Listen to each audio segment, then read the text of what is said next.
अस्सलाम वालेकुम स्टूडेंट्स। आज हमारा जो नेक्स्ट टॉपिक है वो है charge to mass ratio of electron.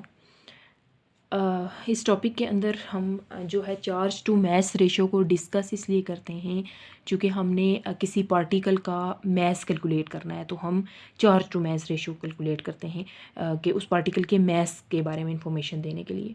तो यहाँ पे हम इलेक्ट्रॉन जो है उसके मास की बात करेंगे। तो इसका जो सेटअप है हमारे पास उस पर हम आ जाते हैं। ये जो क्रॉस है हमारे पास, ये मैग्नेटिक फील्ड को शो कर रहे हैं और मैग्नेटिक फील्ड की डायरेक्शन जो है वो इनटू द पेज शो कर रहे हैं, यानी कि उनकी डायरेक्शन जो है वो पेज की तरफ है। ठीक है। अच्छा, उसके बाद एक इलेक्ट्रॉन है हमारे पास। इस इलेक्ट्रॉन को जो है विद वेलोसिटी v मूव करवाना है मैग्नेटिक फील्ड के अंदर। अब मैग्नेटिक फील्ड चूँकि उसके अंदर एक फ़ोर्स है, मैग्नेटिक फ़ोर्स है, मैग्नेटिक फील्ड की वजह से वो फोर्स लगती है और वो फोर्स डिफ्लेक्टिंग फोर्स होती है, यानी डिफ्लेक्ट करवाती है उस चार्ज पार्टिकल को। तो electron with a velocity v perpendicularly field के अंदर दाखिल होगा और फील्ड उसको डिफ्लेक्ट करवाएगी। अब डिफ्लेक्ट करवाते हुए वो जो है एक सर्कुलर लूप बना देगा। ठीक है। अब ये जो लूप बनाएगा, ये चूँकि एक सर्कुलर मोशन है, यहाँ पे एक सेंट्रीपिटल फोर्स की ज़रूरत पड़ेगी इलेक्ट्रॉन को। तो यहाँ पे इलेक्ट्रॉन को वो सेंट्रीपिटल फोर्स कौन दे रहा है? वो मैग्नेटिक फोर्स दे रही है। इसका मतलब जो मैग्नेटिक फोर्स है वो हमारे पास इलेक्ट्रॉन को सेंट्रीपिटल फोर्स दे रही है और उसी फोर्स को हम नाम देते हैं लॉरेंट्स फोर्स का। ठीक है। लॉरेंट्स फोर्स जो है ये हमारे पास मिक्सचर होता है इलेक्ट्रिक और मैग्नेटिक फोर्स का। ठीक है। तो इलेक्ट्रिक फोर्स तो यहाँ पे चूँकि ज़ीरो है, ठीक है, तो मैग्नेटिक फोर्स हमारे पास मौजूद है। अच्छा, तो इसका मतलब ये हुआ कि ये जो लॉरेंट्स फोर्स है यही सेंट्रीपिटल फोर्स दे रही है, तो ये F L is equal to F C हो जाएगा। तो एफ एल हम पीछे पढ़ के आए थे कि हमारे पास जो मैग्नेटिक फोर्स है वो हमारे पास किसके इक्वल होती है? Q V B sine of theta. Q E भी होता है, क्यू ई हमारे पास यहाँ पे क्या है? ज़ीरो है। ठीक है, इलेक्ट्रिक फोर्स यहाँ पे मौजूद नहीं है। तो Q V B sine of theta is equal to M V square divided by R. M V square divide by R, ये हमारे पास सेंट्रीपिटल फोर्स है। तो यहाँ से वेलोसिटी से कैंसिल हो जाएगी। ठीक है। तो एज अ रिजल्ट हमारे पास ये साइन थीटा, थीटा जो है वो 90 डिग्री इसलिए है क्योंकि वी और बी के दरमियान में जो एंगल है वो कितना है? 90 डिग्री का है। तो साइन 91 हो जाएगा। Q B is equal to M divided by R बचेगा। यहाँ पे क्यू जो है, चार्ज जो है वो हम इलेक्ट्रॉन ले रहे हैं, तो इसलिए हम यहाँ पे इलेक्ट्रॉन को लिखेंगे। ठीक है। E B is equal to M divided by R. तो यहाँ से हम जो है ई बाई एम को सेपरेट करेंगे। तो ई बाई एम को सेपरेट करके हमारे पास आता है V divided by R. V is speed of electron, B is magnetic field और R is radius of circular path. अब हमारे पास यहाँ पे मैग्नेटिक फील्ड तो मौजूद है बट इज़ मैग्नेटिक फील्ड और R is radius of circular path. अब हमारे पास यहाँ पे मैग्नेटिक फील्ड तो मौजूद है बट रेडियस और स्पीड की बात हम करेंगे। ठीक है। तो फर्स्टली हम रेडियस को डिस्कस करते हैं, फिर स्पीड को बाद में डिस्कस करेंगे।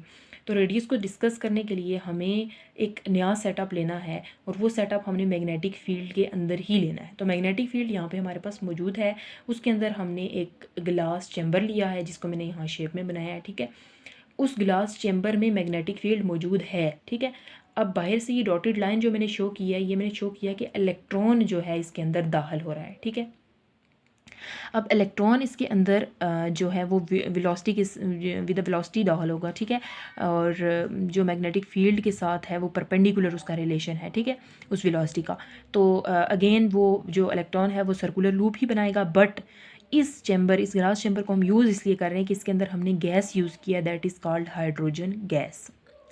हाइड्रोजन गैस क्यों यूज़ किया ये आपको आइडिया हो जाएगा आगे। ठीक है। तो इलेक्ट्रॉन को जब हम यहाँ इंटर करेंगे तो यहाँ गैस मालिक्यूल्स मौजूद हैं, उन मालिक्यूल्स के साथ इलेक्ट्रॉन कोलाइड करेगा सर्कुलर पाथ बनाते हुए। अपने हर पाथ पे आने वाले एटम्स के साथ वो कोलाइड करेगा और कोलाइड करके एटम के इलेक्ट्रॉन को अपनी एनर्जी दे देगा और एटम वो एनर्जी लेकर एटम के इलेक्ट्रॉन वो एनर्जी लेकर एक्साइटेड स्टेट में चले जाएंगे। ठीक है। लेट्स सपोज ये इलेक्ट्रॉन था, ठीक है, किसी भी एटम का, और ये हमारे पास ग्राउंड स्टेट में यानी नॉर्मल स्टेट में था, इसको एनर्जी मिली, ये एक्साइटेड स्टेट में चला गया। ठीक हो गया।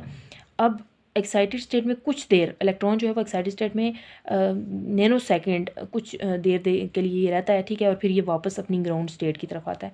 तो ग्राउंड स्टेट की तरफ जब ये आएगा तो ये जो एनर्जी इसने एब्जॉर्व की हुई थी in the form of photon release करते हुए आएगा। ठीक है।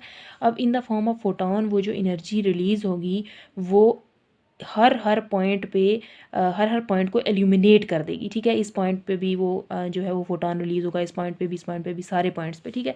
तो इस तरीके से ये पूरा सर्कल आपको विजिबल रीजन में नज़र आना शुरू हो जाएगा, एल्यूमिनेट हो जाएगा। पहले ये सर्कल विजिबल नहीं था, अब ये सर्कल क्या हो गया है, विजिबल हो गया। तो जब ये सर्कल विजिबल हो जाएगा तो ईजिली आप क्या कर लेंगे, रेडियस को कैलकुलेट कर लेंगे, ठीक है। तो मेन मकसद हमारा हाइड्रोजन गैस को और ग्लास चैम्बर को यूज़ करने का ये था कि हम इस सर्कल को एल्यूमिनेट करना चाह रहे थे ताकि ये सर्कल हमें नज़र आए और हम इससे रेडियस कैलकुलेट कर सकें। तो इस तरीके से हम रेडियस कैलकुलेट करेंगे, ठीक है। और फिर नेक्स्ट हम वेलोसिटी की बात करेंगे। तो इलेक्ट्रॉन को जब हम इंटर कर रहे होते हैं विद अ वेलोसिटी v, तो इलेक्ट्रॉन की वेलोसिटी चेंज हो रही होती है। चूँकि वो चेंज होगी तो क्या होगा, ज़ाहिर है अंदर दाखिल होगी तो इससे डिफ्लेक्शन भी प्रोड्यूस होगी, यानी उसकी डायरेक्शन भी चेंज होगी। तो इन शॉर्ट इलेक्ट्रॉन क्या कर रहा होता है, एक्सिलरेट कर रहा होता है। और उसको एक्सिलरेट करवाने के लिए बाहर से हम कोई पोटेंशियल सोर्स कनेक्ट करते हैं उसके साथ, वो पोटेंशियल उसको मिलती है, ठीक है। और एज अ रिजल्ट इलेक्ट्रॉन क्या करता है, एनर्जी गेन करता है और फिर एज अ रिजल्ट वो जो है एक्सिलरेट होता है। तो हमने वर्क एनर्जी प्रिंसिपल पढ़ा है कि W is equal to del kinetic energy के इक्वल होता है। तो यहाँ पर चूंकि पोटेंशियल सोर्स हम यूज़ कर रहे हैं इलेक्ट्रॉन को एनर्जी देने के लिए, तो ऐसी सूरत में जो वर्क डन होता है वो हमारे पास QV के बराबर होता है। V is potential difference and Q is charge, is equal to del kinetic energy जो है वो हमें पता है क्या है, 1/2 mv स्क्वायर है। ये V जो है पोटेंशियल डिफरेंस का है और ये V वेलोसिटी का है। अब ये Q जो है इसको हम रिमूव करेंगे E से, क्योंकि हम इलेक्ट्रॉन की बात कर रहे हैं, ठीक है। तो EV is equal to 1/2 mv square. यहाँ पर से हमने जो है वो V स्क्वायर यानी वेलोसिटी की बात कर रहे हैं तो वेलोसिटी को हमने सेपरेट करना है। तो V square as it is रहेगा, m इधर मल्टीप्लाई हो रहा है, इधर आकर डिवाइड हो जाएगा, 2 इधर डिवाइड हो रहा है, इधर जाके मल्टीप्लाई हो जाएगा। ये हमारे पास V स्क्वायर की वैल्यू आई है, ठीक है। रेडियस तो हमने कैलकुलेट कर लिया, ठीक है, उस सर्कल से, और वेलोसिटी हमने इस तरीके से कैलकुलेट करनी है। तो वेलोसिटी की वैल्यू तो आ गई है। लेकिन अगर हम देखें अपनी E/m वाली इक्वेशन को, तो E/m में हमारे पास ये वेलोसिटी थी जो कि यहाँ पे मौजूद है, तो यहाँ पे तो स्क्वायर नहीं है, इसलिए हम इसके बोथ साइड पे क्या ले लेंगे, स्क्वायर ले लेंगे। E square divide by m square is equal to V square divide by B square R square, ये हमारे पास आ जाएगा, ठीक है। तो यहाँ से हमारे पास E square divide by m square as it is equal to V square की वैल्यू हम उठाएंगे और यहाँ पे पुट कर देंगे और B square R square as it is साथ में लिख देंगे, ठीक है।